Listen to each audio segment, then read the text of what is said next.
The following is a conversation with Richard Karp, a professor at Berkeley and one of the most important figures in the history of theoretical computer science.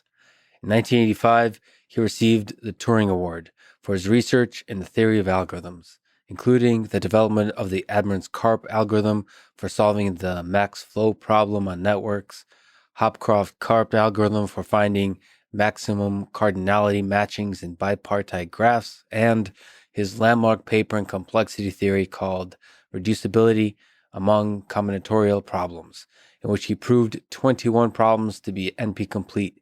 This paper was probably the most important catalyst in the explosion of interest in the study of NP-completeness and the P versus NP problem in general.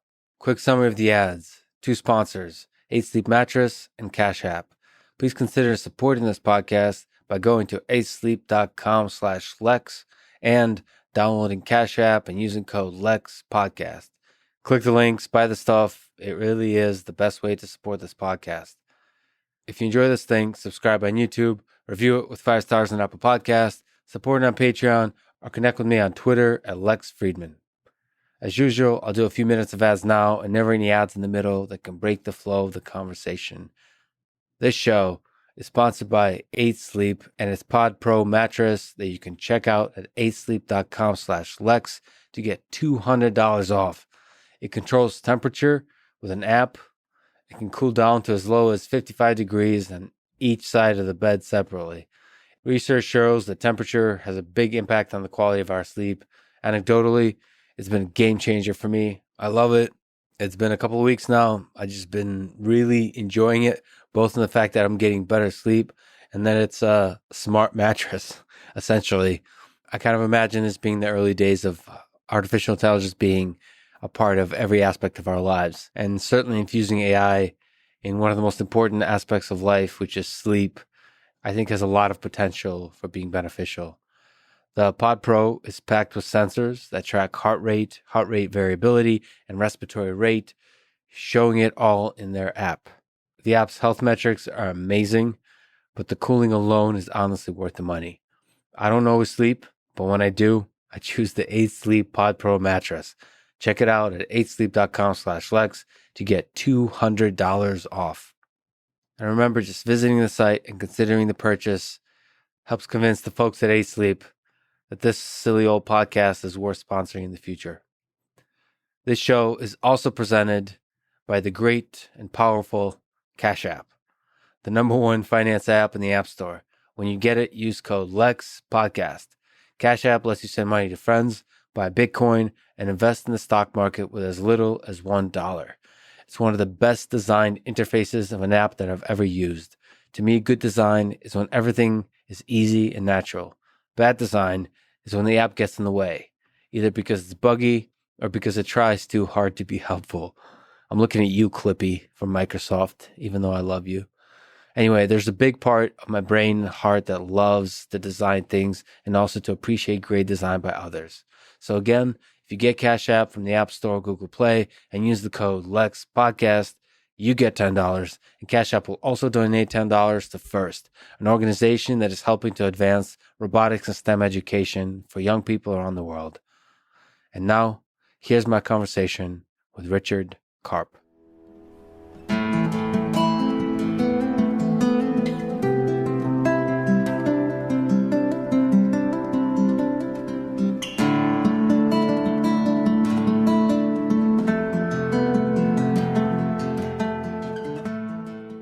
You wrote that at the age of 13, you were first exposed to plane geometry and was wonderstruck by the power and elegance of formal proofs.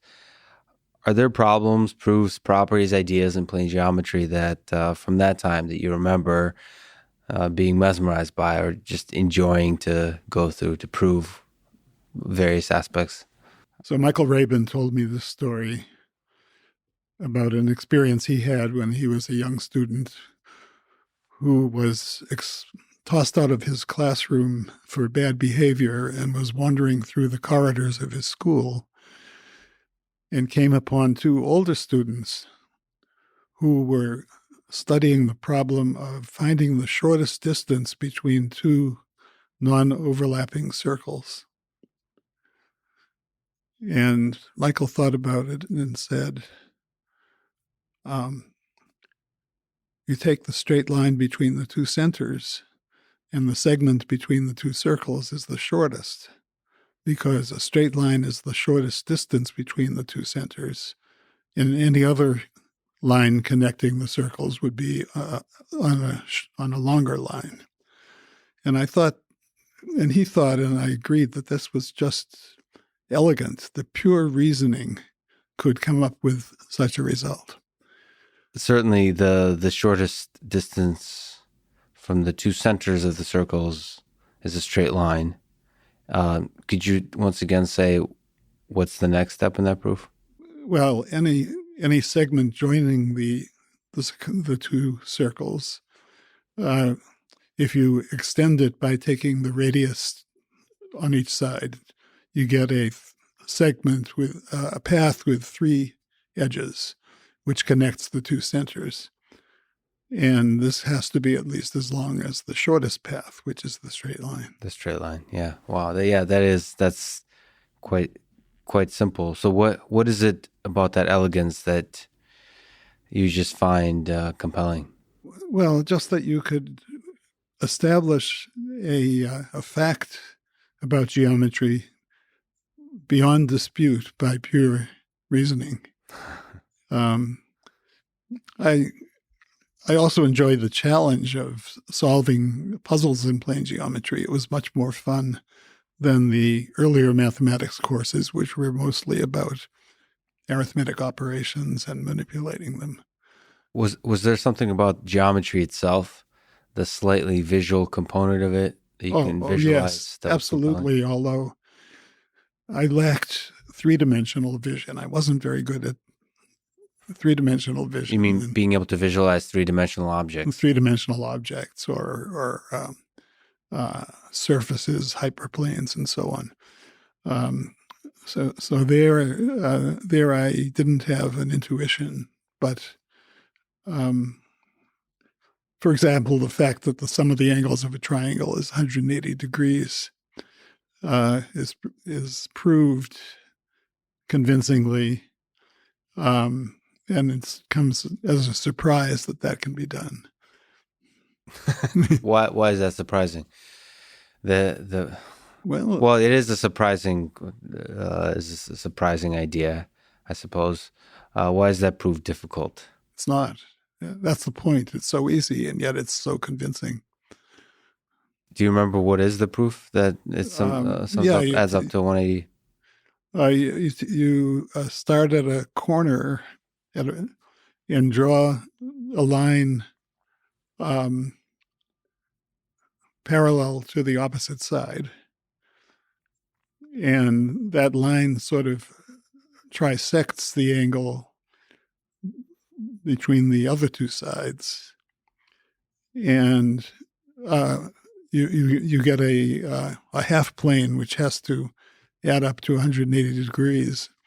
And it consists, and the angles by the equality of alternate angles, what's it called? You get a correspondence between the angles created by the side along the side of the triangle and the three angles of the triangle. Has geometry had an impact on, when you look into the future of your work with combinatorial algorithms, has it had some kind of impact in terms of, being able to, the puzzles, the visual aspects that were first so compelling to you? Not Euclidean geometry particularly. I think I use tools like linear programming and integer programming a lot, but those require high-dimensional visualization, and so I tend to go by the algebraic properties. Right. You go by the linear algebra, and not by the visualization. Well, the interpretation in terms of, for example, finding the highest point on a polyhedron, as in linear programming, is motivating. But again, I don't have the high-dimensional intuition that would particularly inform me, so I sort of lean on the algebra. So to linger on that point, what kind of visualization do you do when you're trying to think about, we'll get to combinatorial algorithms, but just algorithms in general? Yeah. What's inside your mind when you're thinking about designing algorithms? Or even just tackling any mathematical problem? Well, I think that usually an algorithm involves a repetition of some inner loop, and so I can sort of visualize the distance from the desired solution as iteratively reducing until you finally hit the exact solution. And try to take steps that get you closer to the... Take steps that get closer and having the certainty of converging. So it's basically the mechanics of the algorithm is often very simple. But especially when you're trying something out on the computer. So for example, I did some work on the traveling salesman problem, and I could see there was a particular function that had to be minimized, and it was fascinating to see the successive approaches to the minimum, to the optimum. You mean, so first of all, traveling salesman problem is where you have to visit every city without ever, only once. Yeah, that's right. Find the shortest path through a set of cities. Which is sort of a canonical, a standard, a really nice problem that's really hard in computer science. That's exactly. Yes. So can you say again what was nice about the objective, being able to think about the objective function there and maximizing it or minimizing it? Well, it's just that the as the algorithm proceeded, you were making progress, continual progress, and eventually getting to the optimum point. So there's two parts, maybe you can correct me, but first is like getting an intuition about what the solution would look like, or even maybe coming up with a solution. And two is proving that this thing is actually going to be pretty good. What part is harder for you? Where's the magic happen? Is it in the first sets of intuitions, or is it in the messy details of actually showing that it is going to get to the exact solution and it's going to run at a certain complexity? Well, the magic is just the fact that the gap from the optimum decreases monotonically, and you can see it happening. And various metrics of what's going on are improving all along until finally you hit the optimum. Perhaps later we'll talk about the assignment problem, and I can illustrate a little better. Yeah. Now, zooming out again, as you write, Don Knuth has called attention to a breed of people who derive great aesthetic pleasure from contemplating the structure of computational processes. So Don calls these folks geeks. Mm-hmm. And you write that you remember the moment you realized you were such a person. You were shown the Hungarian algorithm to solve the assignment problem. Right. So perhaps you can explain what the assignment problem is and what the Hungarian algorithm is.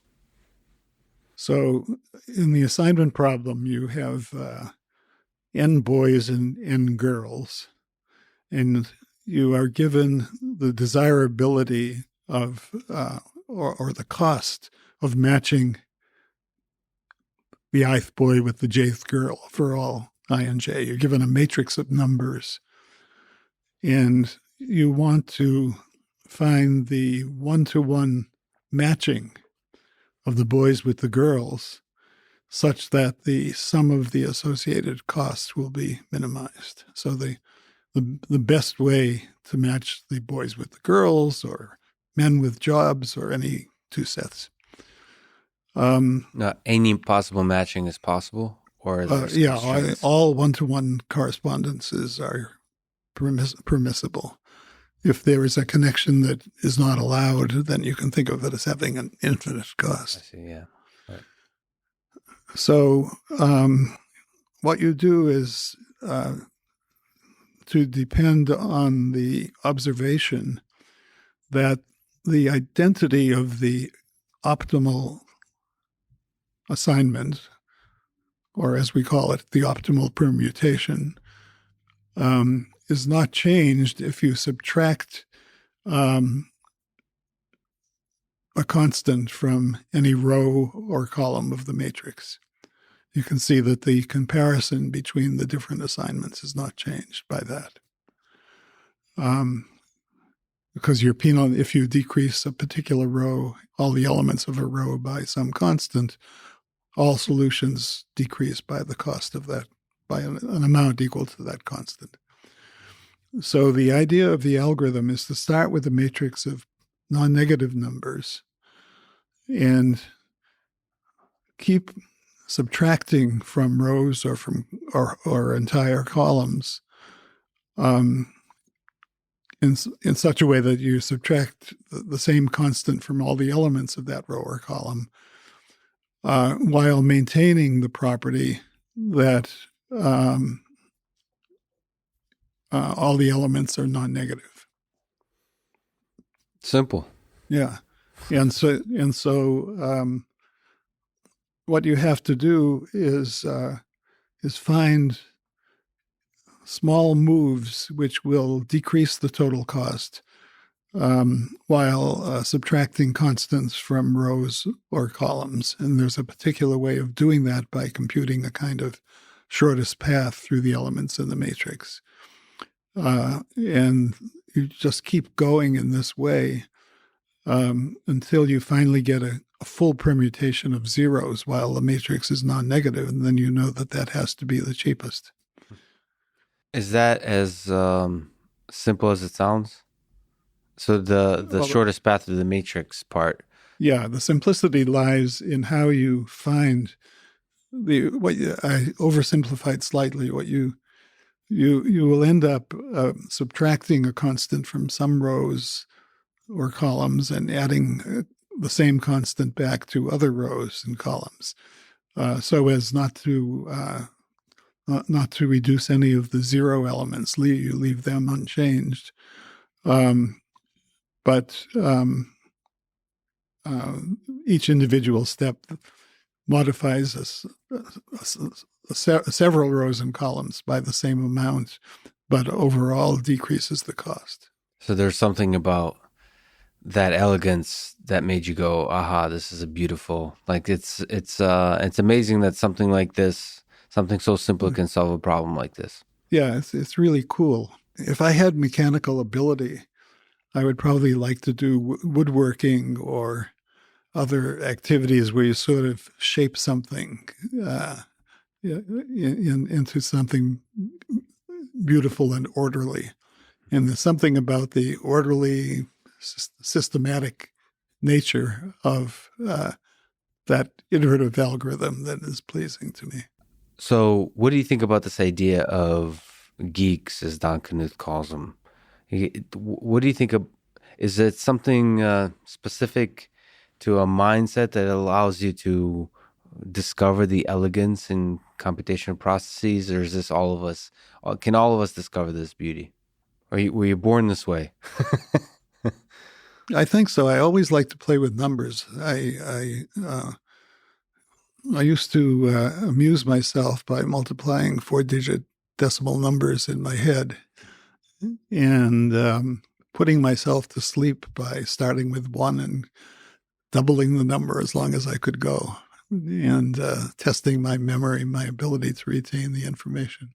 And I also read somewhere that you wrote that you enjoyed showing off to your friends by, I believe, multiplying 4-digit numbers. Right. A couple of 4-digit numbers. Yeah, I had a summer job at a beach resort outside of Boston, and the other employee, I was the barker at a skee-ball game. Yeah, I used to sit at a microphone saying, "Come one, come all, come in and play skee-ball, 5 cents to play, a nickel to win," and so on. That's what a barker. I wasn't sure if I should know, but barker. So you're the charming, outgoing person that's getting people to come in. Yeah, well, I wasn't particularly charming, but I could be very repetitious and loud. And the other employees were sort of juvenile delinquents who had no academic bent, but somehow I found that I could impress them by performing this mental arithmetic. There's something to that. Some of the most popular videos on the internet is there's a YouTube channel called Numberphile that shows off different mathematical ideas. I see. There's still something really profoundly interesting to people about math. Mm-hmm. The beauty of it. Something, even if they don't understand the basic concept even being discussed, there's something compelling to it. What do you think that is? Any lessons you drew from your early teen years when you were showing off to your friends with the numbers? Like, what is it that attracts us to the beauty of mathematics, do you think? The general population, not just the computer scientists and mathematicians. I think that you can do amazing things. You can test whether large numbers are prime. You can solve little puzzles about cannibals and missionaries. Yeah. And there's a kind of achievement. It's puzzle solving, and at a higher level, the fact that you can do this reasoning, that you can prove in an absolutely ironclad way that the sum of the angles of a triangle is 180 degrees. Yeah, it's a nice escape from the messiness of the real world where nothing can be proved. So, and we'll talk about it, but sometimes the ability to map the real world into such problems where you can prove it is a powerful step. Yeah. It's amazing that we can do it. Of course, another attribute of geeks is they're not necessarily endowed with emotional intelligence. And so they can live in a world of abstractions without having to master the complexities of dealing with people. So just to linger on the historical note, as a PhD student in 1955, you joined the computational lab at Harvard, where Howard Aiken had built the Mark I and the Mark IV computers. Just to take a step back into that history, what were those computers like? The Mark IV filled a large room, much bigger than this large office that we're talking in now. And you could walk around inside it. There were rows of relays.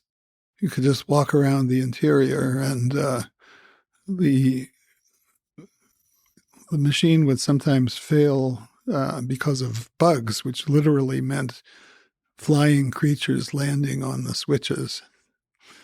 So I never used that machine for any practical purpose.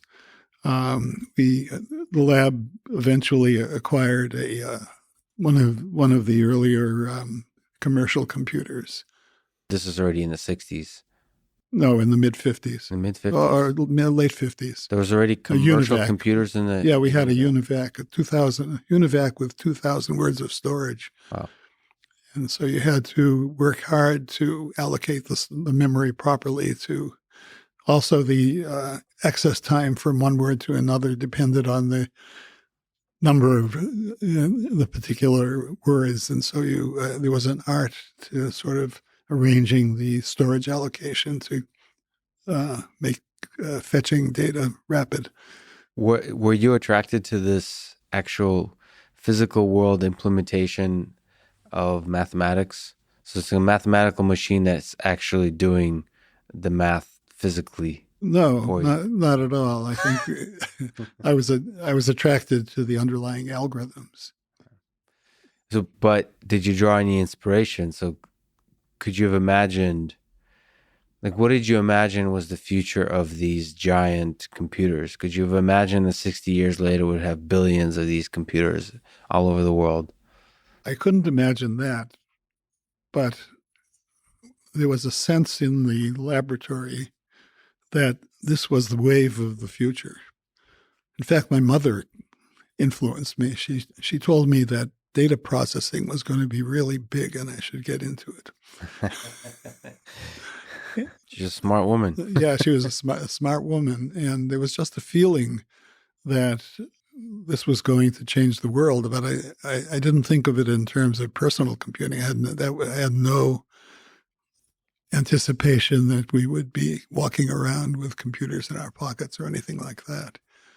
Did you see computers as tools, as mathematical mechanisms to analyze sort of through theoretical computer science, or as the AI folks, which is an entire other community of dreamers, as something that could one day have human level intelligence?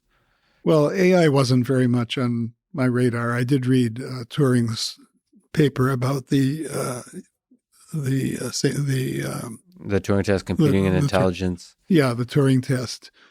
What did you think about that paper? Was that just like science fiction? I thought that it wasn't a very good test because it was too subjective. So I didn't feel that the Turing Test was really the right way to calibrate how intelligent an algorithm could be. But to linger on that, do you think it's because you've come up with some incredible tests later on, tests on algorithms, right? Yeah. That are like strong, reliable, robust across a bunch of different classes of algorithms.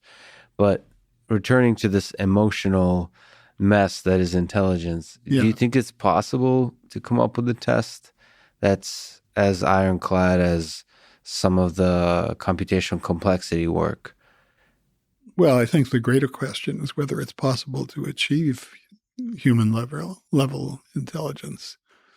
Right. So first of all, let me, at the philosophical level, do you think it's possible to create algorithms that reason and would seem to us to have the same kind of intelligence as human beings? It's an open question.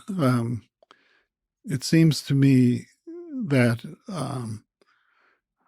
most of the achievements have operate within a very limited set of ground rules and for a very limited, precise task, which is a quite different situation from the processes that go on in the minds of humans, where they have to sort of function in changing environments. They have emotions. They have physical attributes for exploring their environment. They have intuition. They have desires, emotions, and I don't see anything in the current achievements of what's called AI that come close to that capability. I don't think there's any computer program which surpasses a 6-month-old child in terms of comprehension of the world. Do you think this complexity of human intelligence, all the cognitive abilities we have, all the emotion, do you think that could be reduced one day, or just fundamentally, can it be reduced to a set of algorithms or an algorithm? So can a Turing machine achieve human level intelligence? I am doubtful about that. I guess the argument in favor of it is that the human brain seems to achieve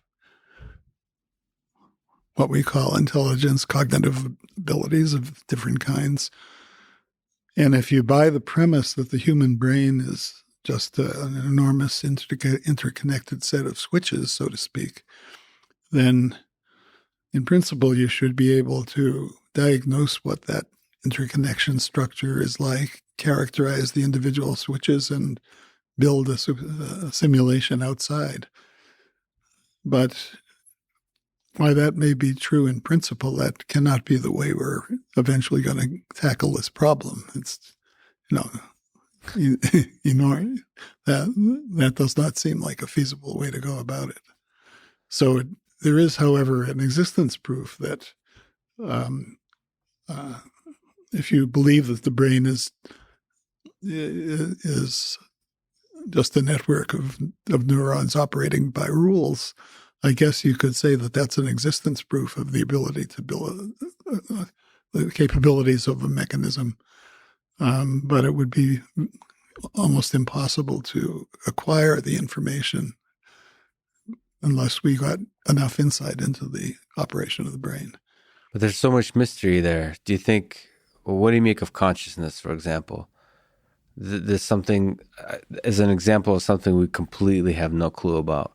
The fact that we have this subjective experience. Right. Is it possible that this network of, this circuit of switches is able to create something like consciousness? To know its own identity. Yeah, to know the algorithm, to know itself. To know itself. I think if you try to define that rigorously, you'd have a lot of trouble. Yeah, that's interesting. Yeah. So I know that there are many who believe that general intelligence can be achieved, and there are even some who feel certain that the singularity will come and we will be surpassed by the machines, which will then learn more and more about themselves and reduce humans to an inferior breed. I am doubtful that this will ever be achieved. Just for the fun of it, could you linger on what's your intuition, why you're doubtful? So there are quite a few people that are extremely worried about this existential threat of artificial intelligence, of us being left behind by the super intelligent new species. What's your intuition why that's not quite likely? Just because none of the achievements in speech or robotics or natural language processing or creation of flexible computer assistants or any of that comes anywhere near close to that level of cognition. What do you think about ideas of sort of, if we look at Moore's law and exponential improvement to allow us to, that would surprise us? Sort of our intuition fall apart with exponential improvement because, I mean, we're not able to we kind of think in linear improvement. Yeah. We're not able to imagine a world that goes from the Mark I computer to an iPhone 10. Yeah. So do you think we could be really surprised by the exponential growth? Or on the flip side, is it possible that also intelligence is actually way, way, way, way harder, even with exponential improvement, to be able to crack? I don't think any constant factor improvement could change things. I mean, given our current comprehension of how of what cognition requires, it seems to me that multiplying the speed of the switches by a factor of 1,000 or 1,000,000 will not be useful until we really understand the organizational principle behind the network of switches. Well, let's jump into the network of switches and talk about combinatorial algorithms if we could. Let's step back for the very basics. What are combinatorial algorithms, and what are some major examples of problems they aim to solve? A combinatorial algorithm is one which deals with a system of discrete objects that can occupy various states or take on various values from a discrete set of values, and need to be arranged or selected in such a way as to minimize some cost function, or to prove the existence of some combinatorial configuration. So an example would be coloring the vertices of a graph. What's a graph? Let's step back. So what? And it's fun to ask one of the greatest computer scientists of all time the most basic questions in the beginning of most books. But for people who might not know, but in general, how you think about it, what is a graph? A graph, that's simple. It's a set of points, certain pairs of which are joined by lines called edges. And they sort of represent in different applications, represent the interconnections between discrete objects. So they could be the interconnections between switches in a digital circuit, or interconnections indicating the communication patterns of a human community. And they could be directed or undirected. And then, as you've mentioned before, might have costs. Right. They can be directed or undirected. They can be. You can think of them as if a graph were representing a communication network, then the edge could be undirected, meaning that information could flow along it in both directions, or it could be directed with only one-way communication. A road system is another example of a graph with weights on the edges. And then a lot of problems of optimizing the efficiency of such networks or learning about the performance of such networks are the object of combinatorial algorithms. So it could be scheduling classes at a school where the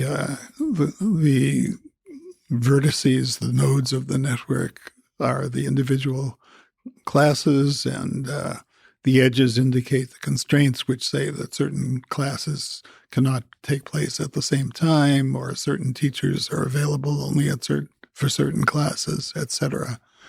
Or I talked earlier about the assignment problem of matching the boys with the girls, where you have there a graph with an edge from each boy to each girl, with a weight indicating the cost. Or in logical design of computers, you might want to find a set of so-called gates, switches that perform logical functions, which can be interconnected to realize some function. So you might ask, how many gates do you need in order to for a circuit to give a yes output if at least a given number of its inputs are ones, and no if fewer are present. My favorite is probably all the work with network flows. So anytime you have, I don't know why it's so compelling, but there's something just beautiful about it. It seems like there's so many applications in communication networks, in traffic flow that you can map into these. And then you can think of pipes and water going through pipes, and you can optimize it in different ways. There's something always visually and intellectually compelling to me about it. And of course, you've done work there. Yeah. So there, the edges represent channels along which some commodity can flow. It might be gas, it might be water, it might be information. Maybe supply chain as well, like products flowing from one operation to another. Yeah. And the edges have a capacity, which is the rate at which the commodity can flow. And a central problem is to determine, given a network of these channels, in this case, the edges are communication channels, the challenge is to find the maximum rate at which the information can flow along these channels to get from a source to a destination. And that's a fundamental combinatorial problem that I've worked on jointly with the scientist Jack Edmonds. I think we're the first to give a formal proof that this maximum flow problem through a network can be solved in polynomial time. Which I remember the first time I learned that, just learning that in maybe even grad school. I don't think it was even undergrad. No, algorithm. Yeah, do network flows get taught in basic algorithms courses? Yes, probably. Okay, so yeah, I remember being very surprised that max flow is a polynomial time algorithm. Yeah. That there's a nice fast algorithm that solves max flow, but so there is an algorithm named after you, the Edmonds-Karp algorithm for max flow. So what was it like tackling that problem and trying to arrive at a polynomial time solution? And maybe you can describe the algorithm. Maybe you can describe what's the running time complexity that you showed. Yeah.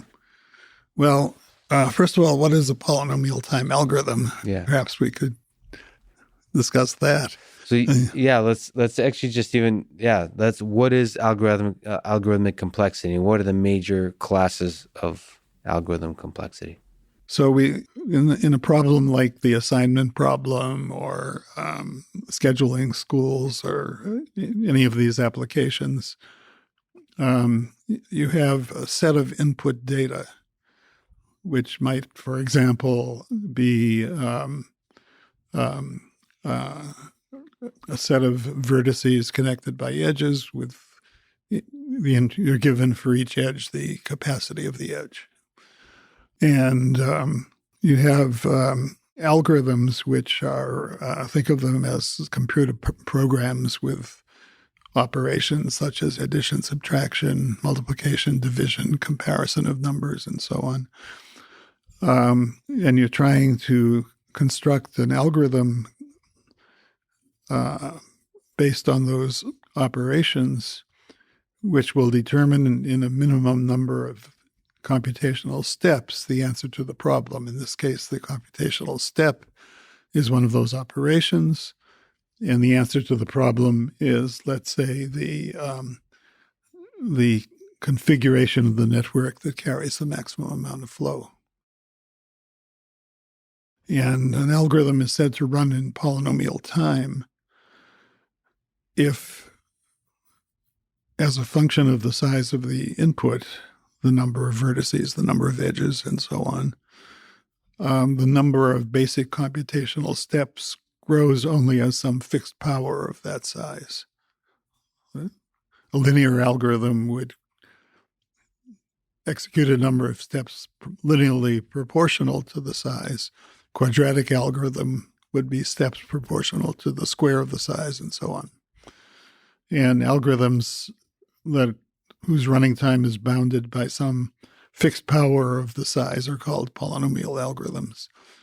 And that's supposed to be relatively fast class of algorithms. That's right. Theoreticians take that to be the definition of an algorithm being efficient, and we're interested in which problems can be solved by such efficient algorithms. One can argue whether that's the right definition of efficient, because you could have an algorithm whose running time is the 10,000th power of the size of the input, and that wouldn't be really efficient.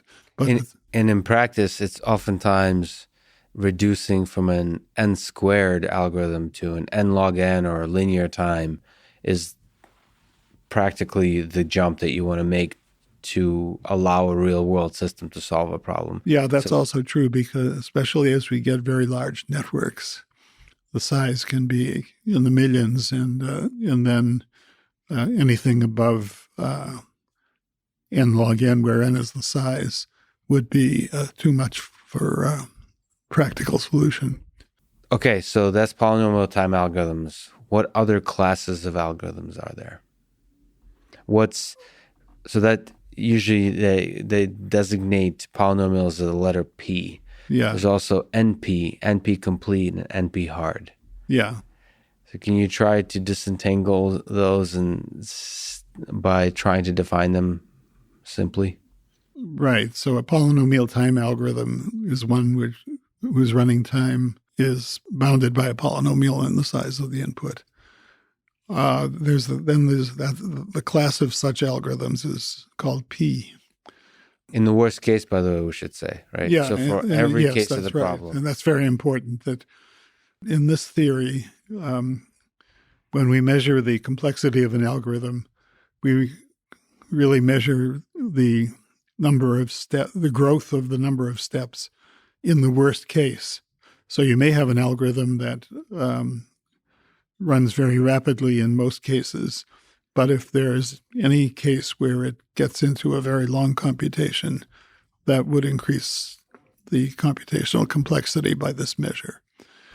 And that's a very important issue because there are, as we may discuss later, there are some very important algorithms which don't have a good standing from the point of view of their worst case performance and yet are very effective.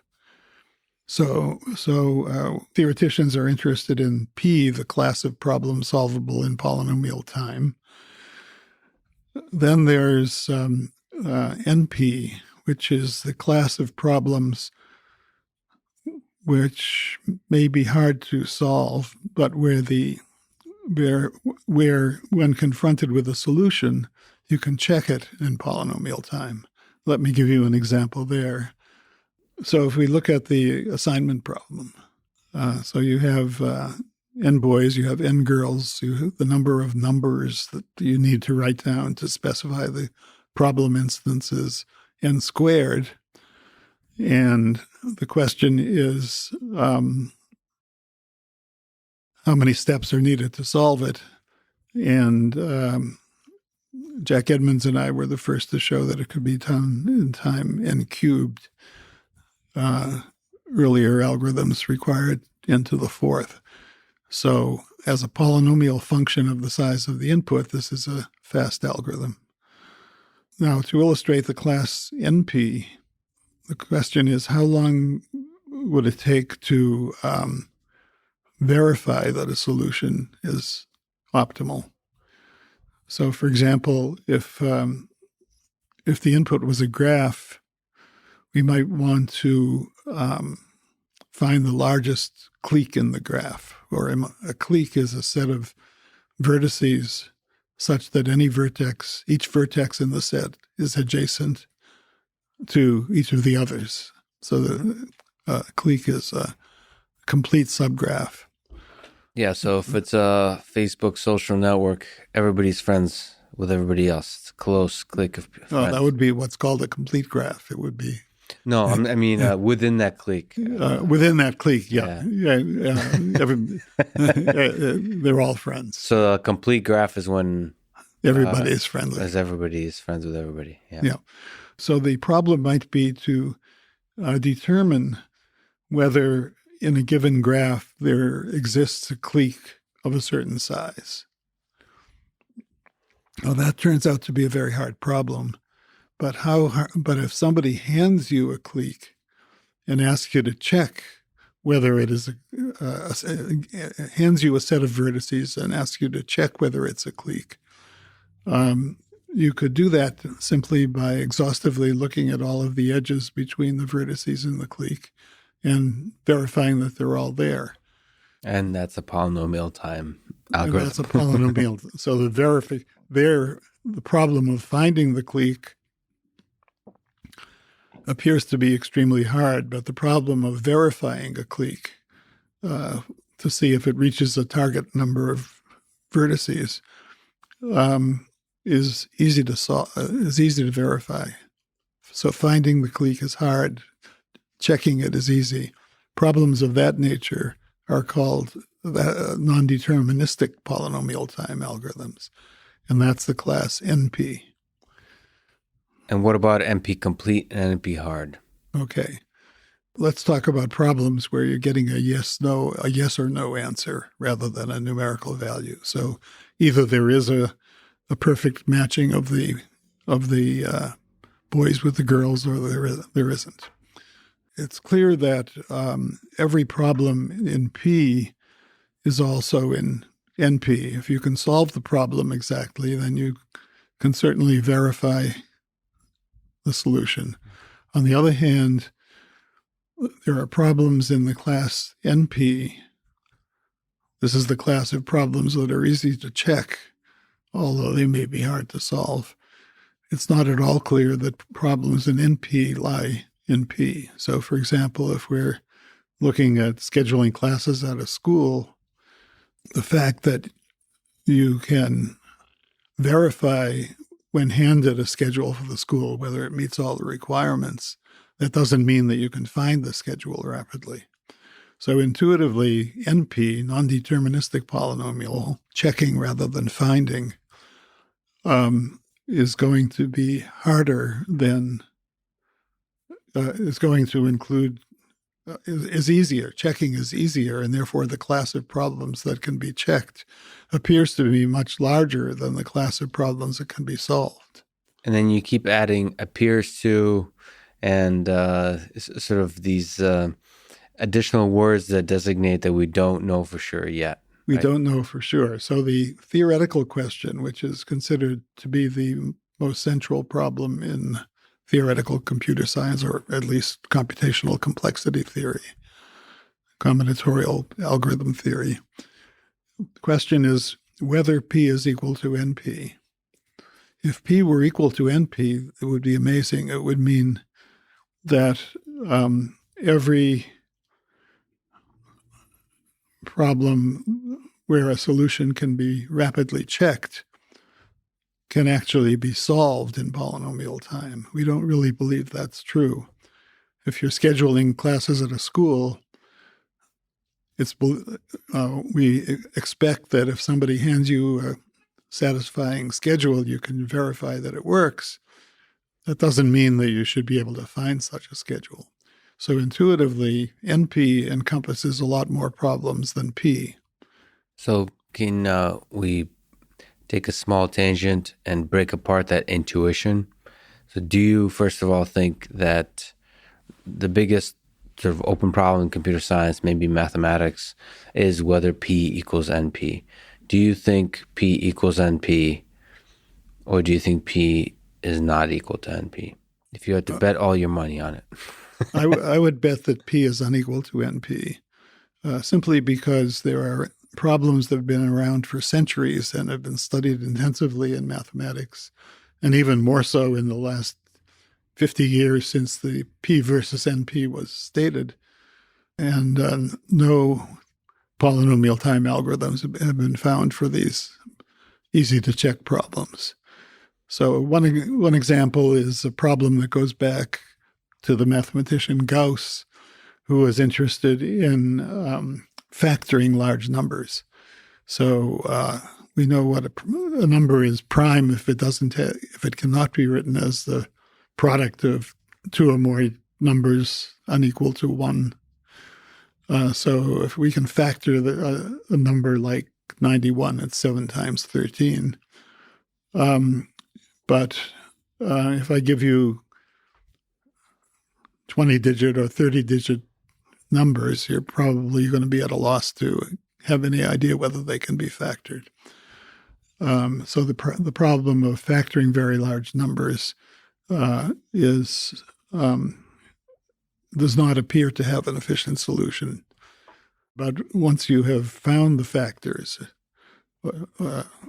expressed the number as a product of two smaller numbers, you can quickly verify that they are factors of the number. And your intuition is a lot of people finding, a lot of brilliant people have tried to find algorithms for this one particular problem. There's many others like it that are really well studied and it would be great to find an efficient algorithm for. Right. And in fact, we have some results that I was instrumental in obtaining, following up on work by the mathematician Stephen Cook, to show that within the class NP of easy-to-check problems, there's a huge number that are equivalent in the sense that either all of them or none of them lie in P. And this happens only if P is equal to NP. So if P is unequal to NP, we would also know that virtually all the standard combinatorial problems, if P is unequal to NP, none of them can be solved in polynomial time. Can you explain how that's possible to tie together so many problems in a nice bunch that if one is proven to be efficient, than all are? The first and most important stage of progress was a result by Stephen Cook, who showed that a certain problem called the satisfiability problem of propositional logic is as hard as any problem in the class P. So the propositional logic problem is expressed in terms of expressions involving the logical operations and or and not operating on variables that can be either true or false. So an instance of the problem would be some formula involving and or and not. And the question would be whether there is an assignment of truth values to the variables in the problem that would make the formula true.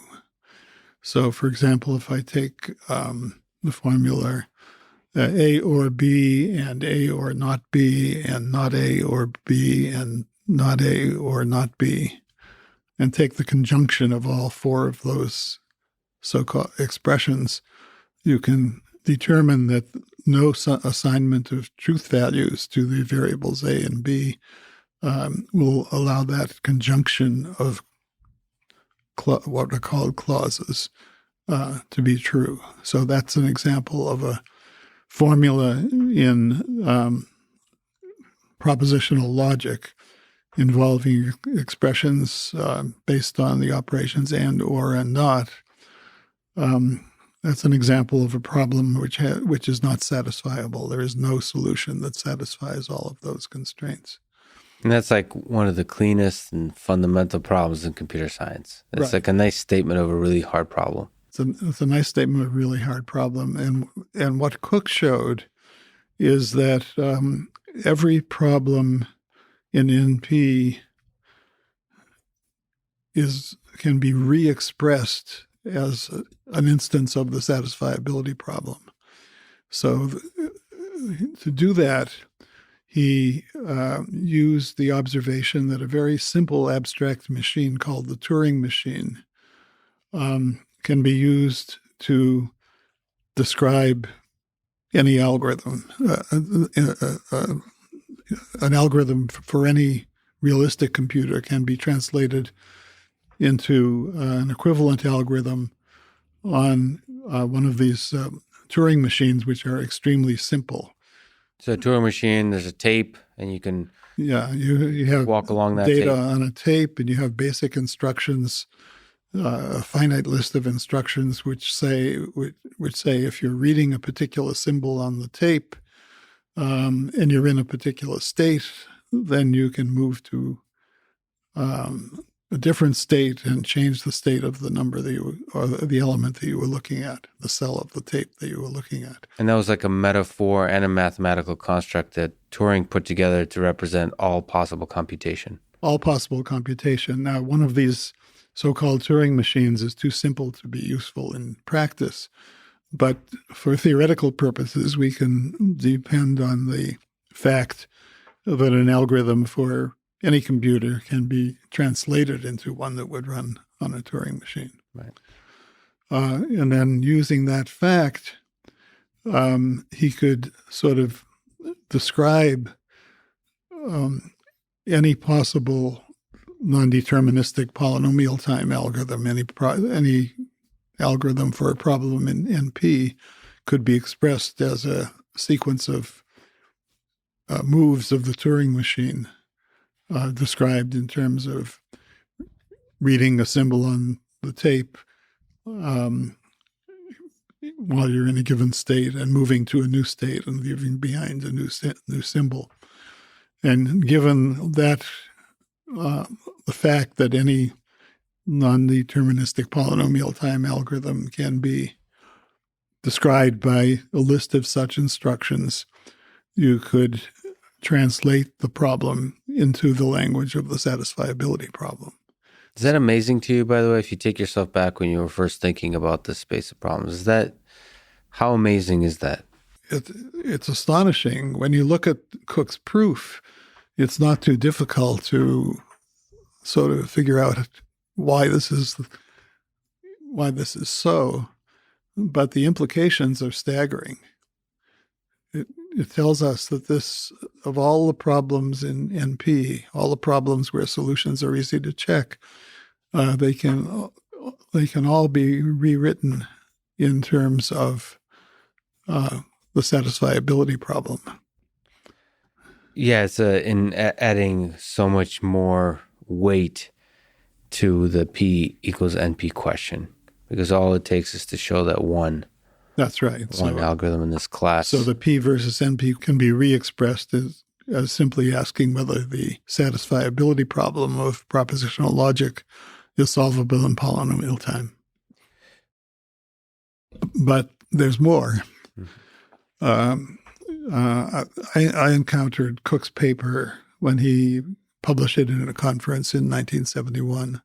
Yeah, so when I saw Cook's paper and saw this reduction of each of the problems in NP by a uniform method to the satisfiability problem of propositional logic, that meant that the satisfiability problem was a universal combinatorial problem. And it occurred to me through experience I had had in trying to solve other combinatorial problems that there were many other problems which seemed to have that universal structure. And so I began looking for reductions from the satisfiability to other problems. One of the other problems would be the so-called integer programming problem of determining whether there's a solution to a set of linear inequalities involving integer variables. So it's like linear programming, but there's a constraint that the variables must remain integers. Integers, in fact, must be either 0 or 1. Could only take on those values. And that makes the problem much harder. Yes, that makes the problem much harder. And it was not difficult to show that the satisfiability problem can be restated as an integer programming problem. So can you pause on that? Was that one of the first mappings that you tried to do? And how hard is that mapping? You said it wasn't hard to show, but that's a big leap. It is a big leap, yeah. Well, let me give you another example. Another problem in NP is whether a graph contains a clique of a given size.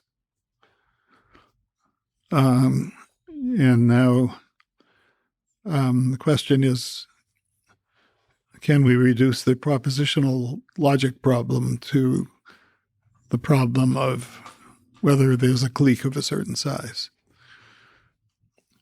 Well, if you look at the propositional logic problem, it can be expressed as a number of clauses, each of which is of the form A or B or C, where A is either one of the variables in the problem or the negation of one of the variables. And an instance of the propositional logic problem can be rewritten using operations of Boolean logic. Can be rewritten as the conjunction of a set of clauses, or the and of a set of ors, where each clause is a disjunction, an or of variables or negated variables. So the question of in the satisfiability problem is whether those clauses can be simultaneously satisfied. Now, to satisfy all those clauses, you have to find one of the terms in each clause which is going to be which is going to be true in your truth assignment, but you can't make the same variable both true and false. So if you have the variable A in one clause and you want to satisfy that clause by making A true. You can't also make the complement of A true in some other clause. And so the goal is to make every single clause true if it's possible to satisfy this. And the way you make it true is at least one term in the clause must be true. Got it. So now we to convert this problem to something called the independent set problem, where you're just sort of asking for a set of vertices in a graph such that no two of them are adjacent, sort of the opposite of the clique problem. So we've seen that we can now express that as finding a set of terms, one in each clause, without picking both the variable and the negation of that variable. Because if the variable is assigned the truth value, the negated variable has to have the opposite truth value. Right. And so we can construct a graph where the vertices are the terms in all of the clauses, and you have an edge between two terms if an edge between two occurrences of terms, either if they're both in the same clause because you're only picking one element from each clause, and also an edge between them if they represent opposite values of the same variable, because you can't make a variable both true and false. And so you get a graph where you have all of these occurrences of variables. You have edges, which mean that you're not allowed to choose both ends of the edge, either because they're in the same clause or they're negations of one another. Right. And that's first of all, sort of to zoom out, that's a really powerful idea that you can take a graph and connect it to a logic equation somehow, and do that mapping for all possible formulations of a particular problem on a graph. Yeah. I mean, that still is hard for me to believe that's possible.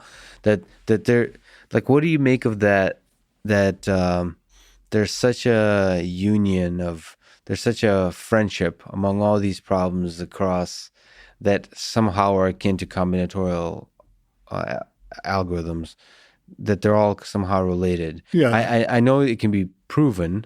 Yeah. But what do you make of it that's true? Well, that they just have the same expressive power. You can take any one of them and translate it into the terms of the other. But the fact that they have the same expressive power also somehow means that they can be translatable. Right.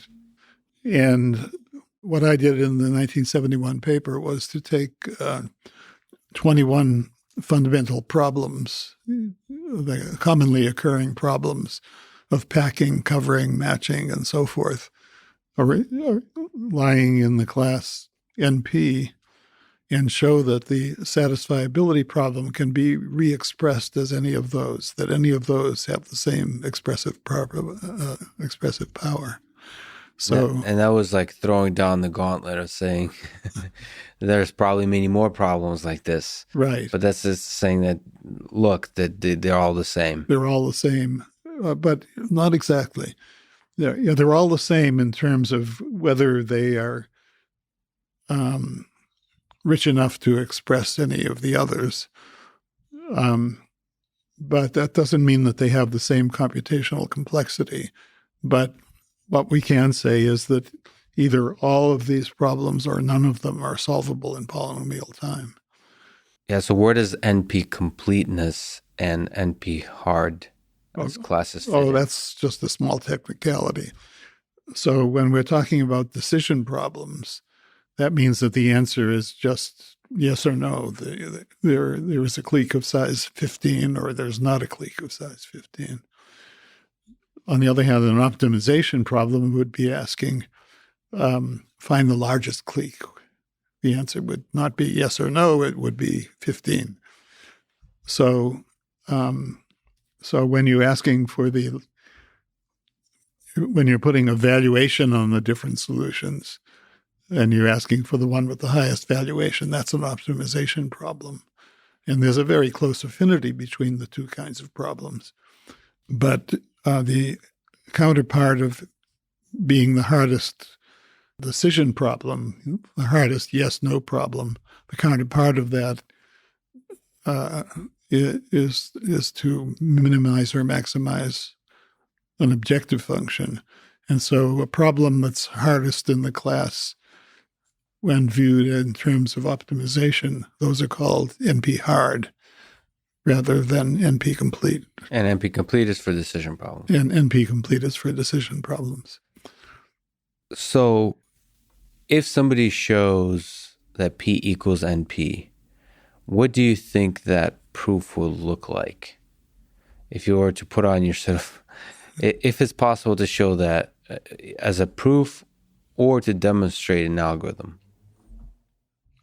All I can say is that it will involve concepts that we do not now have and approaches that we don't have. Do you think those concepts are out there in terms of inside complexity theory, inside of computational analysis of algorithms? Do you think there's concepts that are totally outside of the box that we haven't considered yet? I think that if there is a proof that P is equal to NP or that P is unequal to NP, it'll depend on concepts that are now outside the box. Now, if that's shown either way, P equals NP or P not, well, actually P equals NP, what impact? You kind of mentioned it a little bit, but can you linger on it? What kind of impact would it have on theoretical computer science and perhaps software-based systems in general? Well, I think it would have enormous impact on the world in either way case.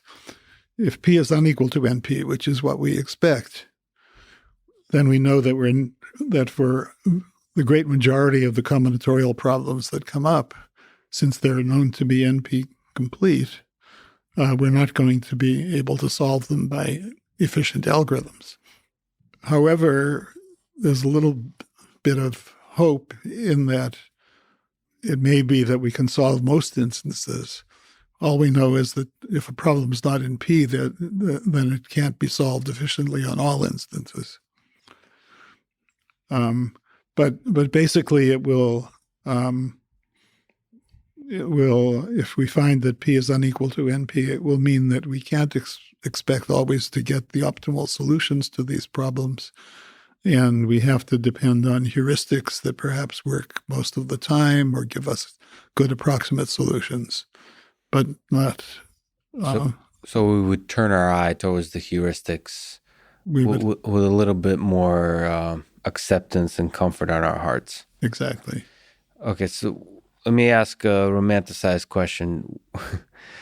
What to you is one of the most or the most beautiful combinatorial algorithm in your own life or just in general in the field that you've ever come across or have developed yourself?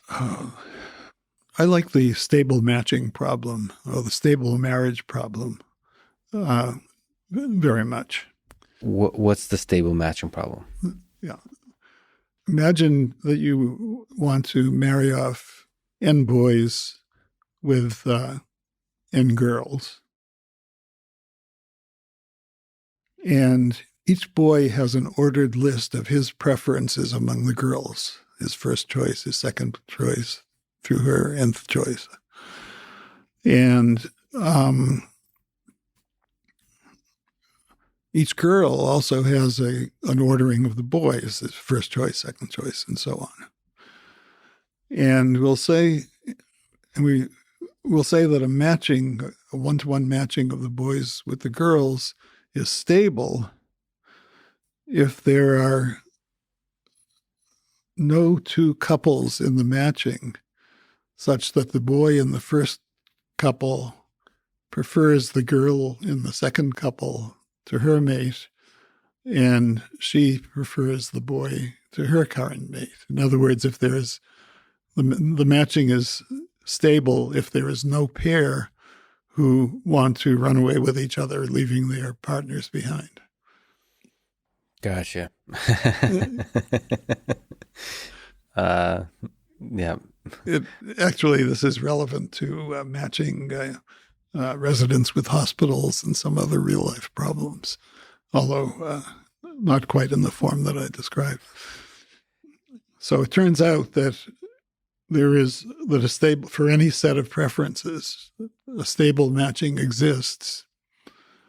And moreover, it can be computed by a simple algorithm in which each boy starts making proposals to girls. And if a girl receives a proposal, she accepts it tentatively, but she can drop it if she can end it. She can drop it later if she gets a better proposal from her point of view. And the boys start going down their lists, proposing to their first, second, third choices until stopping when a proposal is accepted. But the girls, meanwhile, are watching the proposals that are coming into them, and the girl will drop her current partner if she gets a better proposal. And the boys never go back through the list. They never go back. Yeah. So once they've been denied, they don't try again. They don't try again because the girls are always improving their status as they receive better and better proposals. The boys are going down their list, starting with their top preferences. And one can prove that that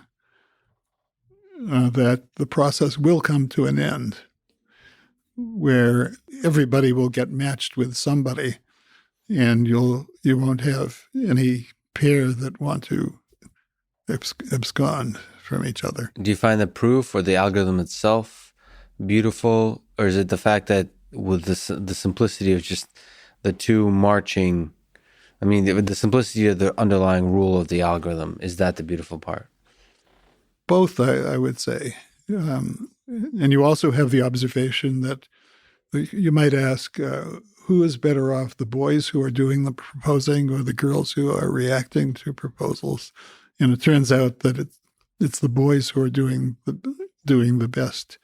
That is, each boy is doing at least as well as he could do in any other stable matching. So there's a sort of lesson for the boys that you should go out and be proactive and make those proposals. Go for broke. I don't know if this is directly mappable philosophically to our society, but certainly seems like a compelling notion. And like you said, there's probably a lot of actual real world problems that this could be mapped to.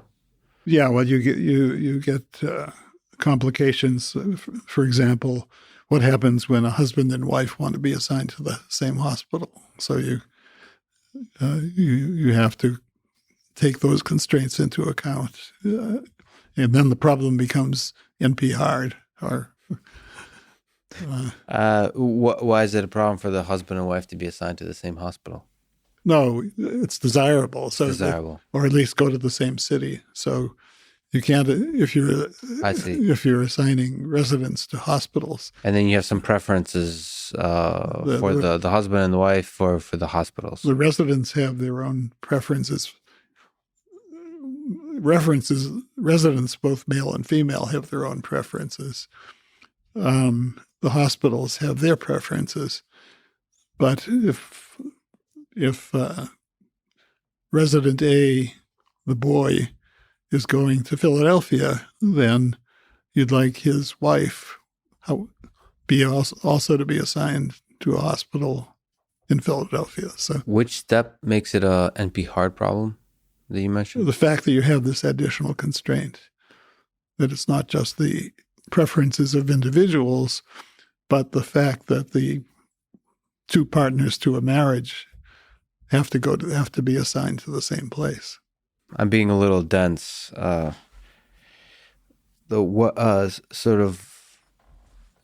perfect matching No, not the perfect. Stable matching is what you refer to. That's when two partners are trying to... Okay, what's confusing you is that in the first interpretation of the problem, I had boys matching with girls. Yes. In the second interpretation, you have humans matching with institutions. And there's a coupling within the humans. Yeah. Any added little constraint will make it an NP-hard problem. Well, yeah. Okay.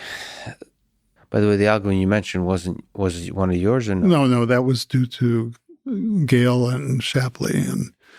And my friend David Gale passed away before he could get part of the Nobel Prize, but his partner Shapley shared in a Nobel Prize with somebody else for economics. For economics, for ideas stemming from the stable matching idea. So you've also have developed yourself some elegant, beautiful algorithms. Again, picking your children. So the Robin-Karp algorithm for string searching, pattern matching, Edmund-Karp algorithm for max flows we mentioned, Hopcroft-Karp algorithm for finding maximum cardinality matchings in bipartite graphs. Is there ones that stand out to you as ones you're most proud of, or just whether it's beauty, elegance, or just being the right discovery, development in your life that you're especially proud of? I like the Rabin-Karp algorithm because it illustrates the power of randomization. So the problem there is to decide whether a given long string of symbols from some alphabet contains a given word, whether a particular word occurs within some very much longer word. And so the idea of the algorithm is to associate with the word that we're looking for a fingerprint, some number or some combinatorial object that describes that word, and then to look for an occurrence of that same fingerprint as you slide along the longer word. And what we do is we associate with each word a number. So we think of the letters that occur in a word as the digits of, let's say, decimal or whatever base whatever number of different symbols there are in the That's alphabet. the base of the numbers, yeah. Right. So every word can then be thought of as a number with the letters being the digits of that number. Mm-hmm.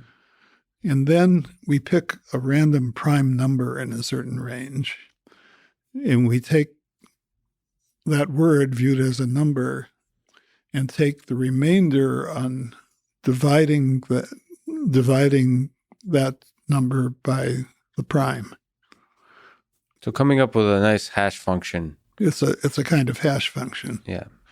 It gives you a little shortcut for that particular word. Yeah. That's the. It's very different than in other algorithms of its kind that were trying to do search, string matching. Yeah, right? Which usually are combinatorial and don't involve the idea of taking a random fingerprint. Yes.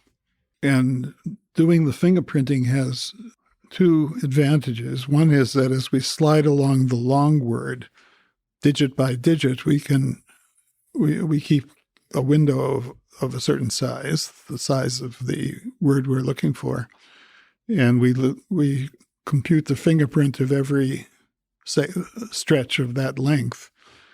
And it turns out that just a couple of arithmetic operations will take you from the fingerprint of one part to what you get when you slide over by one position.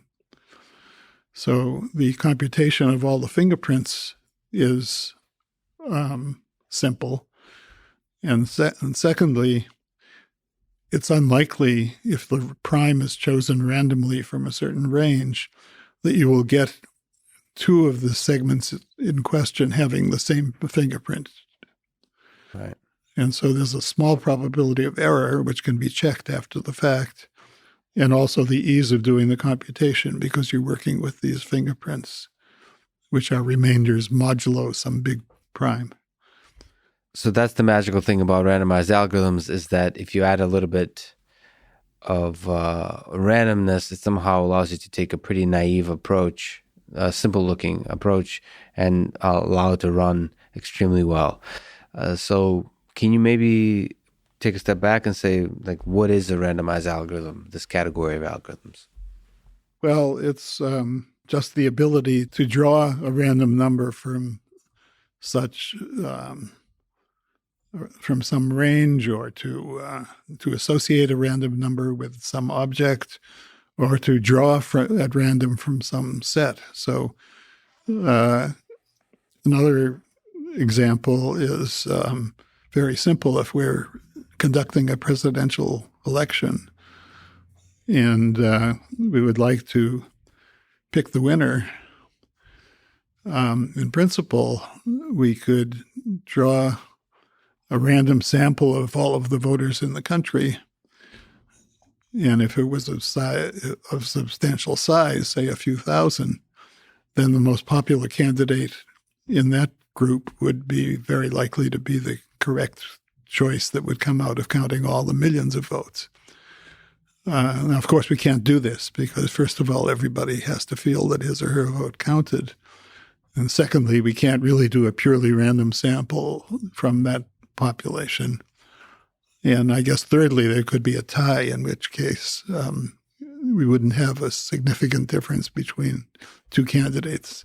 But those things aside, if you didn't have all that messiness of human beings, you could prove that that kind of random picking would come just up that with random picking would solve the problem with a very low probability of error.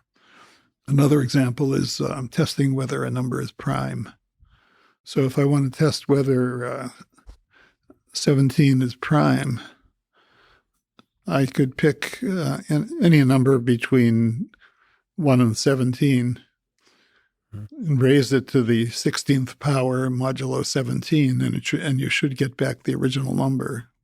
That's a famous formula due to Fermat it's called Fermat's little theorem, that if you take any number a in the range 0 through n minus 1 and raise it to the n minus 1th power modulo n, you'll get back the number a if a is prime. Yeah.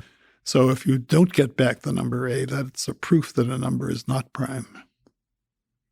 Oh. And you can show that suitably define the probability that you will get a value unequal. You will get a violation of Fermat's result is very high, and so this gives you a way of rapidly proving that a number is not prime. It's a little more complicated than that because there are certain values of n where something a little more elaborate has to be done, but that's the basic idea. Taking an identity that holds for primes, and therefore, if it ever fails on any instance for a non-prime, you know that the number is not prime. It's a quick choice, a fast choice, fast proof that a number is not prime. Can you maybe elaborate a little bit more? What's your intuition why randomness works so well and results in such simple algorithms? Well, the example of conducting an election where you could take, in theory, you could take a sample and depend on the validity of the sample to really represent the whole is just a basic fact of statistics, which gives a lot of opportunities. And I actually exploited that sort of random sampling idea in designing an algorithm for counting the number of solutions that satisfy a particular formula in propositional logic. A particular, so some version of the satisfiability problem, or a version of the satisfiability problem. Is there some interesting insight that you want to elaborate on, like what some aspect of that algorithm that might be useful to describe?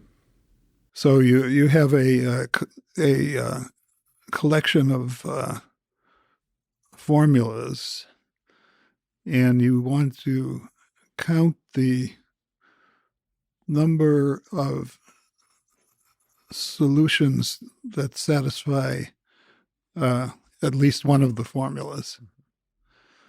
And you can count the number of solutions that satisfy any particular one of the formulas, but you have to account for the fact that that solution might be counted many times if it solves more than one of the formulas. Mm-hmm. And so what you do is you sample from the formulas according to the number of solutions that satisfy each individual one. In that way, you draw a random solution, but then you correct by looking at the number of formulas that satisfy that random solution, and don't double count. So if you can think of it this way: so you have a matrix of zeros and ones, and you want to know how many columns of that matrix contain at least one one. And you can count in each row how many ones there are. So what you can do is draw from the rows according to the number of ones. If a row has more ones, it gets drawn more frequently. But then if you draw from that row, you have to go up the column and looking at where that same one is repeated in different rows, and only count it as a success or a hit if it's the earliest row that contains the one. Right. And that gives you a robust statistical estimate of the total number of columns that contain at least one of the ones. So that is an example of the same principle that was used in studying random sampling. Another viewpoint is that if you have a phenomenon that occurs almost all the time, then if you sample one of the occasions where it occurs, you're most likely to, and you're looking for an occurrence, a random occurrence is likely to work. So that comes up in solving identities, solving algebraic identities. You get two formulas that may look very different. You want to know if they're really identical. What you can do is just pick a random value and evaluate the formulas at that value and seeing if they agree.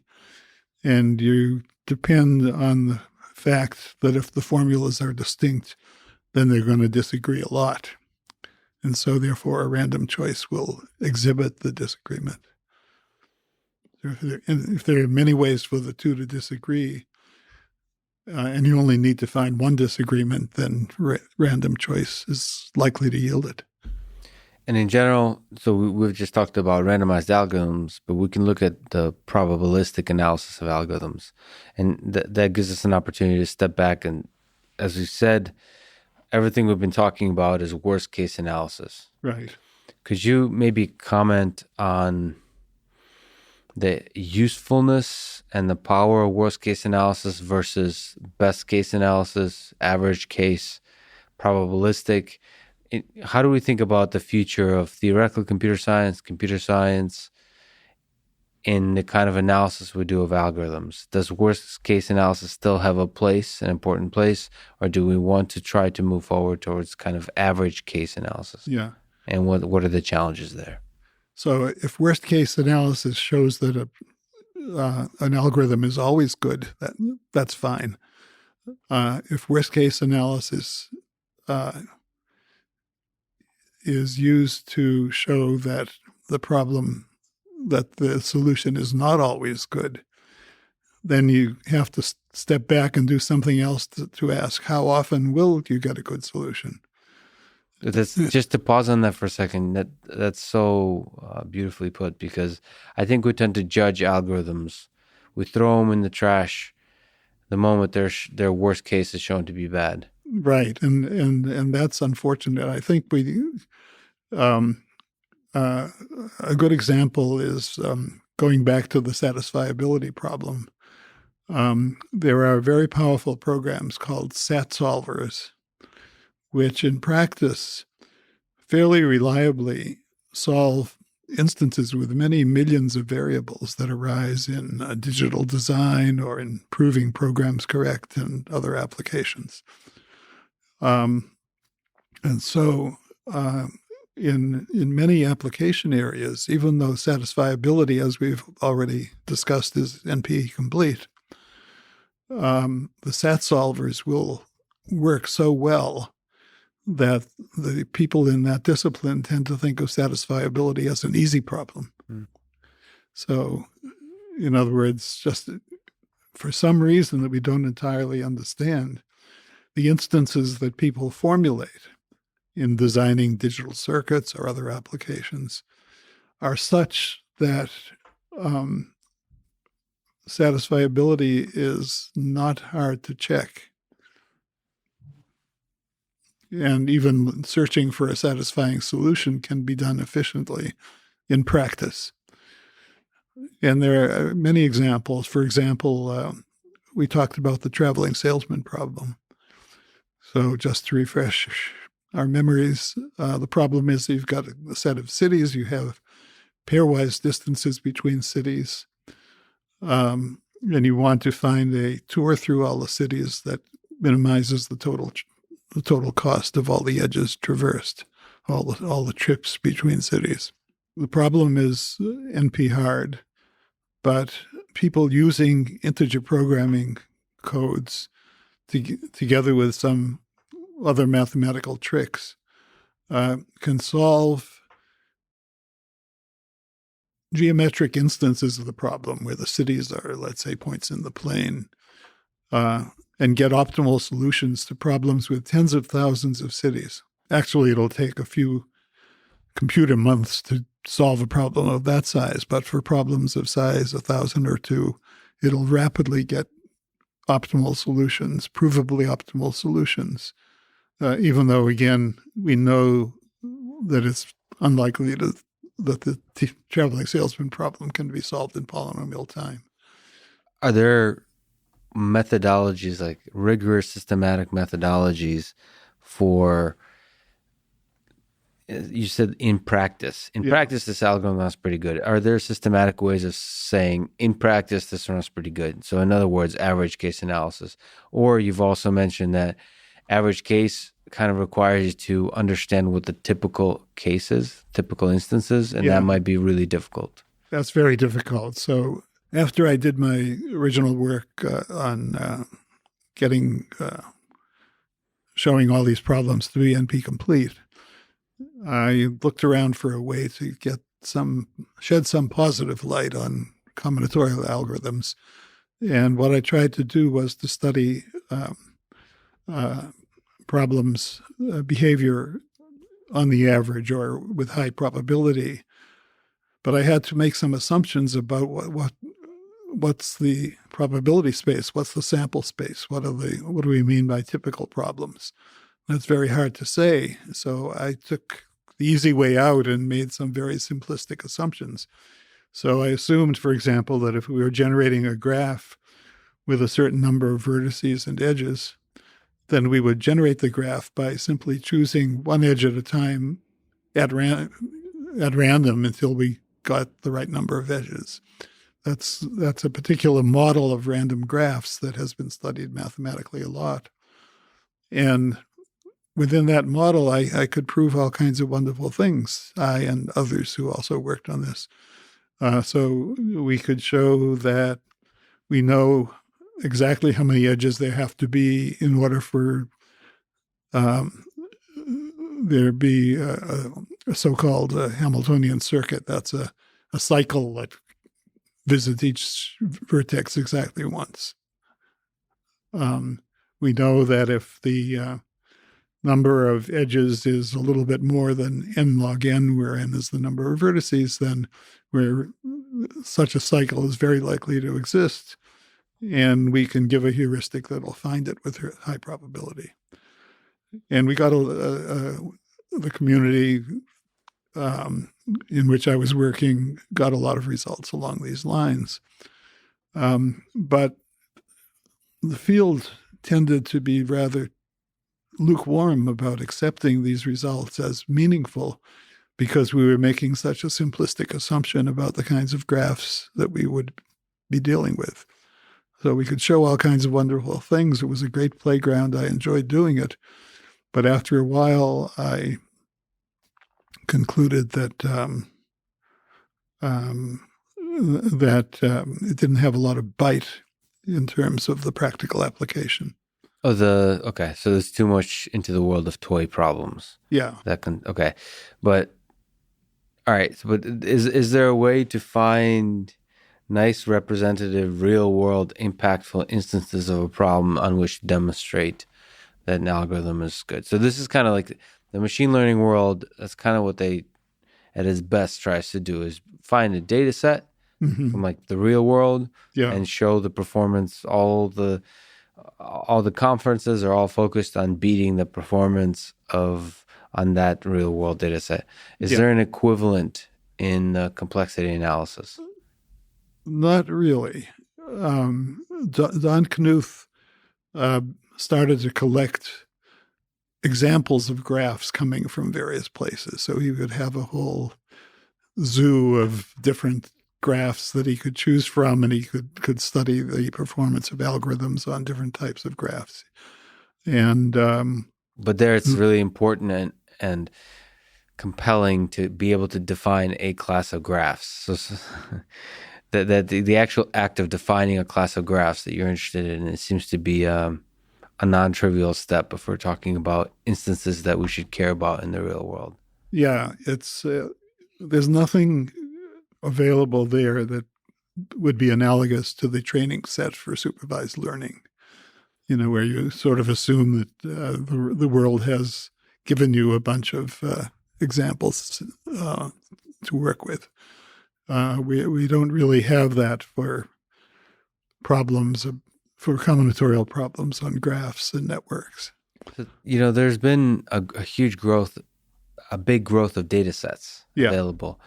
Do you think some aspect of theoretical computer science, I might be contradicting my own question while saying it, but will there be some aspect, an empirical aspect of theoretical computer science, which will allow the fact that these data sets are huge, we'll start using them for analysis? Sort of, if you want to say something about a graph algorithm, you might take a social network like Facebook and looking at subgraphs of that and prove something about the Facebook graph and be respected, and at the same time be respected in the theoretical computer science community. That hasn't been achieved yet, I'm afraid. Is that P equals NP? Is that impossible? Is it impossible to publish a successful paper in the theoretical computer science community that shows some performance on a real world data set? Or is that really just those are two different worlds? Well, they haven't really come together. I would say that there is a field of experimental algorithmics where people, sometimes they're given some family of examples. Sometimes they just generate them at random and they report on performance. But there's no convincing evidence that the sample is representative of anything at all. So let me ask, in terms of breakthroughs and open problems, what are the most compelling open problems to you, and what possible breakthroughs do you see in the near term in terms of theoretical computer science? Well, there are all kinds of relationships among complexity classes that can be studied. Just to mention one thing, I wrote a paper with Richard Lipton in 1979 where we asked the following question. If you take a combinatorial problem in NP, let's say, and you choose and you pick the size of the problem. Say it's a traveling salesman problem, but of size 52. And you ask, could you get a small Boolean circuit tailored for that size, 52, where you could feed the edges of the graph in as Boolean inputs and get as an output the question of whether or not there's a tour of a certain length.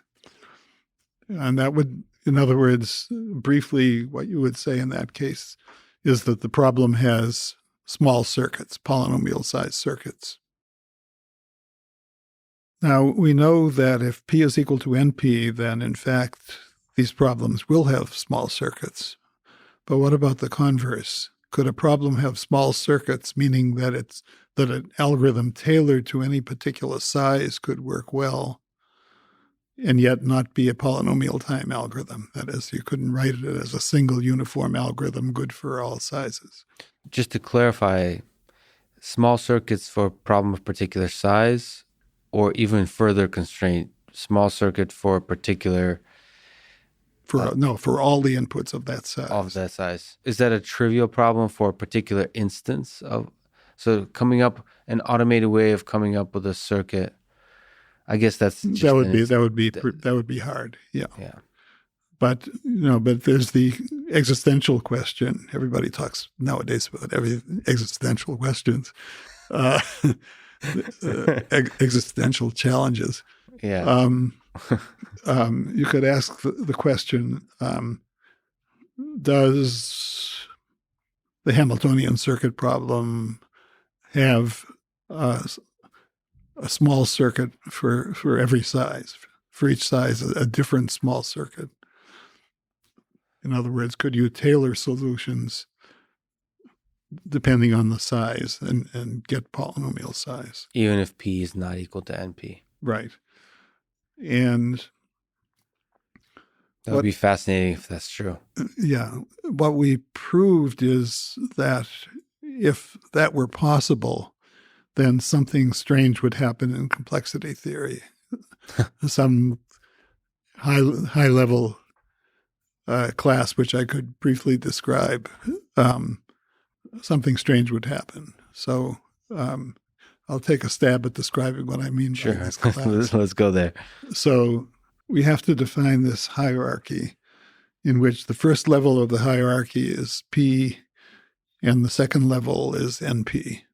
And what is NP? NP involves statements of the form, there exists a something such that something holds. For example, there exists a coloring such that a graph can be colored with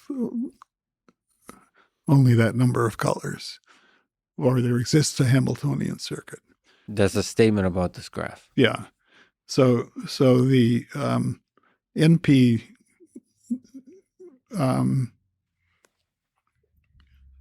NP deals with statements of that kind, that there exists a solution. Now, you could imagine a more complicated expression, which says, for all x, there exists a y such that some proposition holds involving both x and y. So that would say, for example, in game theory, for all strategies for the first player, there exists a strategy for the second player such that the first player wins. That would be at the second level of the hierarchy. The third level would be there exists an A such that for all B, there exists a C that something holds. And you can imagine going higher and higher in the hierarchy. And you'd expect that the complexity classes that correspond to those different cases would get bigger and bigger. Or What do you mean by bigger and sorry, they'd get harder and harder to solve. Harder and harder, right? Harder and harder to solve. And what Lipton and I showed was that if NP had small circuits, then this hierarchy would collapse down to the second level. In other words, you wouldn't get any more mileage by complicating your expressions with 3 quantifiers or 4 quantifiers or any number. I'm not sure what to make of that exactly. Well, I think it would be evidence that NP doesn't have small circuits because something so bizarre would happen. But again, it's only evidence, not proof. Well, yeah, it's not. That's not even evidence because you're saying P is not equal to NP because something bizarre has to happen. I mean, that's proof by the lack of bizarreness in our science. But it seems like just the very notion of P equals NP would be bizarre. So any way you arrive at, there's no way. You have to fight the dragon at some point. Yeah. Okay. Well, anyway, for whatever it's worth, that's what we proved. Awesome. So that's a potential space of open, interesting problems. Yeah. Let me ask you about this other world that of machine learning, of deep learning. What's your thoughts on the history and the current progress of machine learning field that's often progressed sort of separately as a space of ideas and space of people than the theoretical computer science or just even computer science world? Yeah, it's really very different from the theoretical computer science world because the results about it, algorithmic performance tend to be empirical. It's more akin to the world of SAT solvers, where we observe that for formulas arising in practice, the solver does well.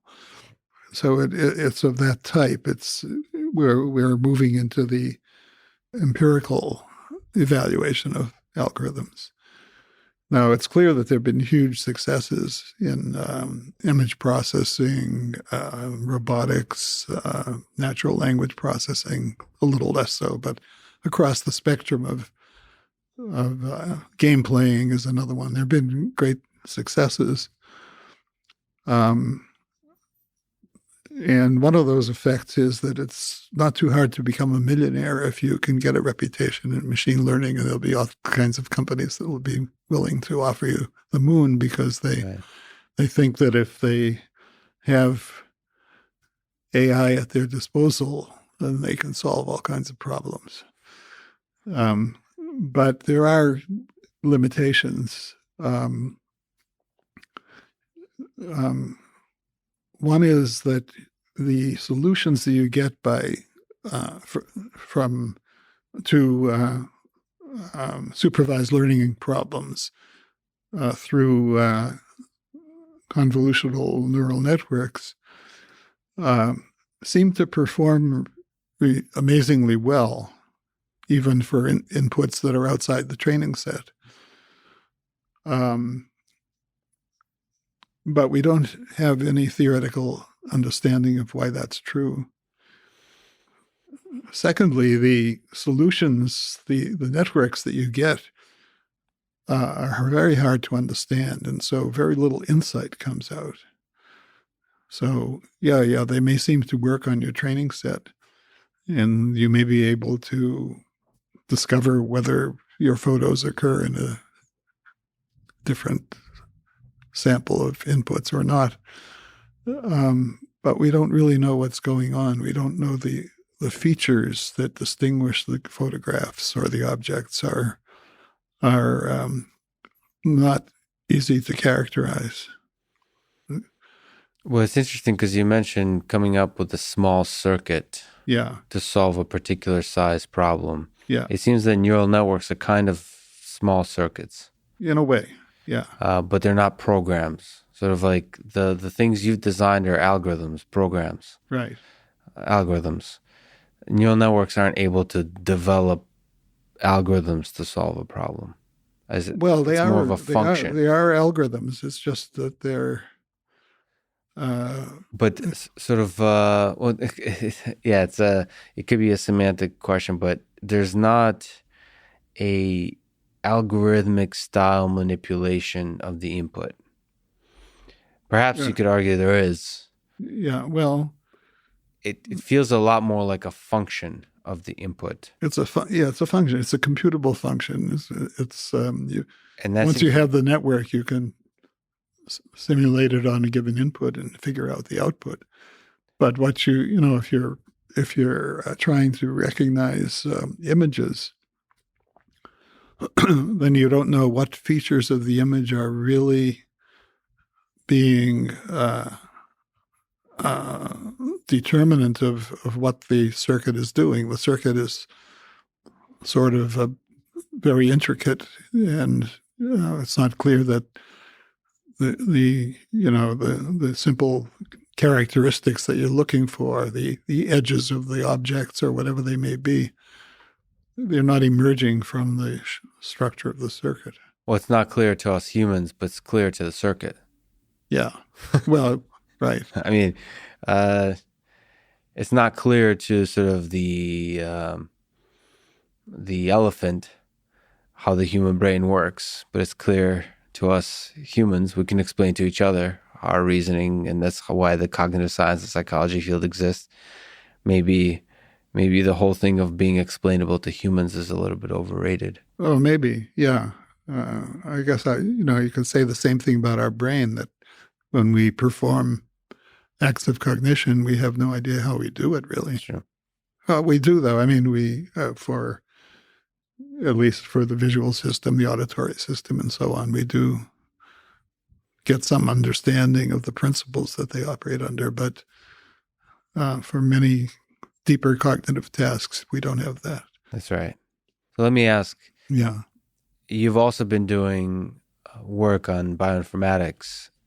Does it amaze you that the fundamental building blocks, so if we take a step back and look at us humans, the building blocks used by evolution to build us intelligent human beings is all contained there in our DNA?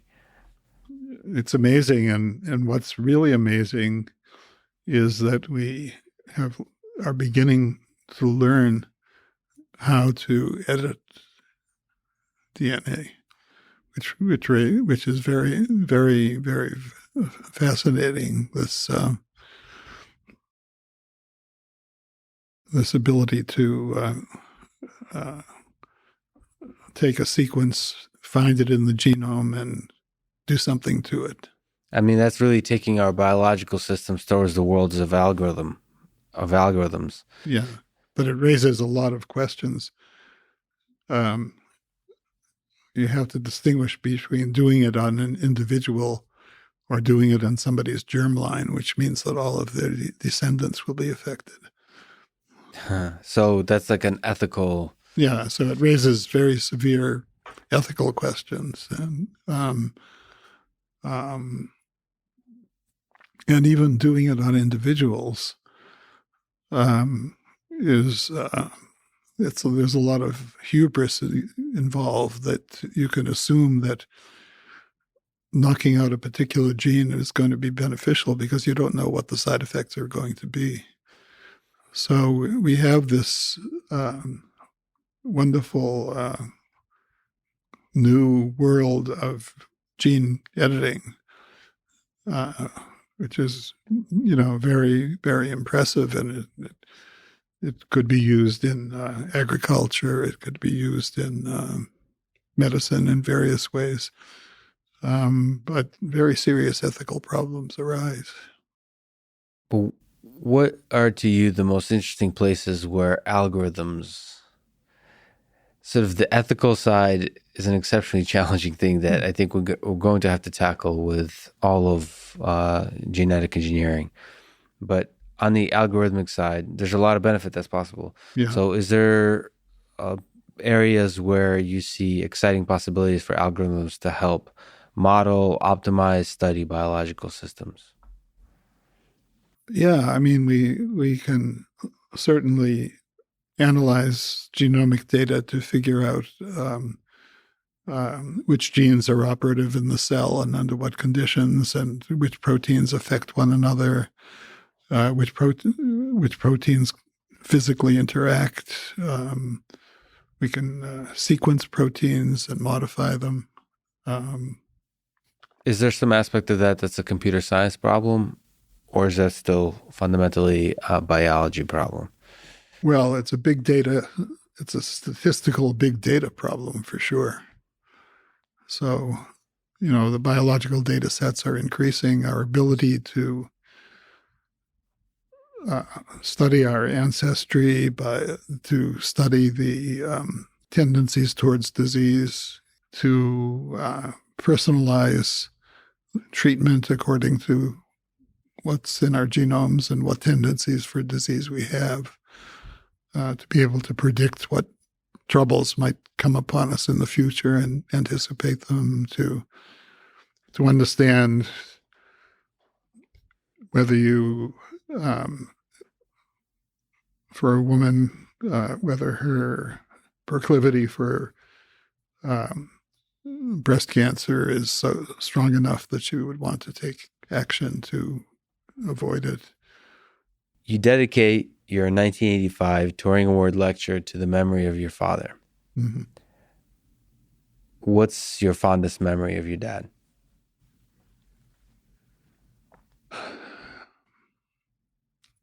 Seeing him standing in front of a class at the blackboard, drawing perfect circles by hand, and showing his ability to attract the interest of the motley collection of 8th grade students that he was teaching.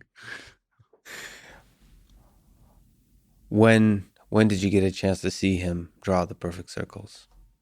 On rare occasions, I would get a chance to sneak into his classroom and observe it. And I think he was at his best in the classroom. I think he really came to life and had fun, not only teaching, but engaging in chit-chat with the students and, ingratiating himself with the students. And what I inherited from that is a great desire to be a teacher. I retired recently, and a lot of my former students came, students with whom I had done research or who had read my papers or who had been in my classes.